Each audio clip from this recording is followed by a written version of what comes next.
Let's create a DFA for this language W, where W does not contain the substring BABA. So let's start by creating our initial state here. We'll call this state 1. And let's say we have a transition to a state 2. This means that if we have a language, our alphabet here says our language consists of A's and B's. So we have a string that consists of A's and B's. We'll do AB, AB, for example. If we feed in our letters one by one, so we feed in our A first, it's at state 1 initially. We can add a direction here. So on this arrow, when we encounter an A, it'll automatically go from state 1 to state 2. Then we move on to our next letter B. Let's say we loop on ourselves so we don't go anywhere. Then when we encounter that B, we follow the arrow and we don't do anything. But we're kind of getting off track here. We want to find an algorithm to determine if a string has the substring BABA. Then when we find that, it'll be really easy to know if the string does not contain it. Anyways, let's take back these examples and let's think about this problem. So if we want to determine if our string has BABA, what has to happen in order for this substring to occur? We need a B, then right after it we need an A, then right after it we need a B, and right after we need an A. Nothing can happen along this sequence. This sequence needs to happen. If we have a B and then after we have an A and then we have a B and then after we have a B and then after we have an A, well, that just breaks everything, and then it's not, the condition is not met. So we need these 4 actions one after another. And this is a very big clue that we're going to have this, chain reaction here kind of thing. So on B, we go to state 2, and then we can say on A, we go to state 3. And then on B, we go to state 4. And then on A, we go to state 5. So this means that if we have an input string that is BABA, if we feed our letters one by one into this program, so say we take B, we go to state 2. So we start at state 1, we have a B, so we follow the arrow to go to state 2. Then we have A, so we follow the arrow, go to state 3. B again, follow the arrow, go to state 4. A again, follow the arrow, go to state 5. This means that on state 5, we have a B, then an A, then a B, then an A, which is, what we're looking for. But this is not complete yet, because in a DFA, every single state has to have the full alphabet on it. In this case, this is A, B. So let's go state by state and make sure that this requirement is met. So at state 1, we have an arrow B, but we don't have an A arrow. So what happens at state 1 if we have an A? For example, if we have the string ABABA, what happens on this A? What do we want to happen? Well, if we just stay in place and we don't see the A as relevant, then we'll just stay in place, and then our algorithm will remain consistent for when BABA occurs right after it. Another way to think about this is the only way for BABA to exist is if we start with a B.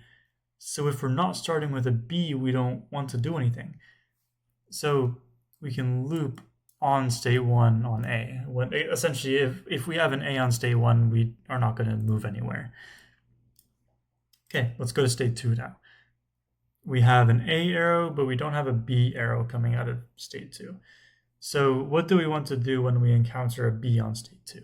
So this would be, for example, we have a B to reach state 2, and then we have another B.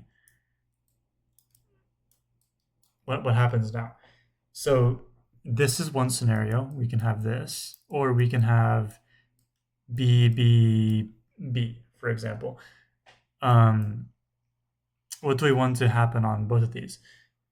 So here we can see that BABA is still a possibility, even if we have that second B, unlike if we have an A at the beginning, we just want to continue. But if we have this first B and then we have an A, we still want to continue. If we have a B and then a B, let's add another example here. B, B, B, B, A, well, that can still be valid because then there can still be a BA after. So this can loop infinitely until we reach an A, which again is a clue that we should be looping on the state itself. So essentially when we have a B and then another B, we're still in the same kind of position as if we just had one B. If we had 5 million Bs, it would still be the same odds of having a ABA afterwards. So we're just going to loop on the same state. Now let's go to state 3. So we have a B coming out of the state, but we don't have an A coming out of the state. So where do we want to direct that A towards? So an example of being on this state and getting an A would be we have B, A, A. Well, this is invalid. And what do we need after the A for it to be BABA? Well, we need to start all over again and have another BABA. And that's again another clue. Starting all over again means we're going to start all over again on A. We're doing this because, as you can see here, once we have that second A, we know that everything here is invalid and only the rest of our string could possibly be BABA. So we're essentially just going to start over. I hope that makes sense. So now we're going to go to state number 4. We have an A coming out of it, but not a B. So where's the B going to go? So to get here, we need B, A, and then another B. So now essentially what's happening is we're going to have a B after. So what do we want to do here? We want to see where BAB could come after this. So we have BA, BB. So this is invalid. And then this could still become BABA. So essentially we're reverting back to the first B.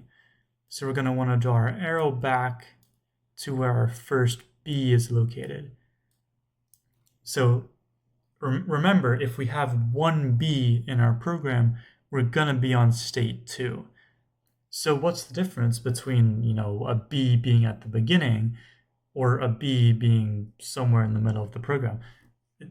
We still have one B, and we need the rest, we need ABA to be true. No matter if we are at this B or if we're at this B, we're still looking for the next ABA. So we're kind of in the same kind of position algorithmically. So we're just going to go back to where our first B would be located. Now, going on to state 5, we need an A and a B coming out of state 5. We don't have either. Well, if we're here, that means we have had BA. So we know that the condition has been met, so we're just going to loop on A and B. Because there's nothing else to check for. Well, it doesn't matter what comes after. If we have BA, and then we have AABB, it doesn't. This AABB doesn't matter because we already know that we have BABA.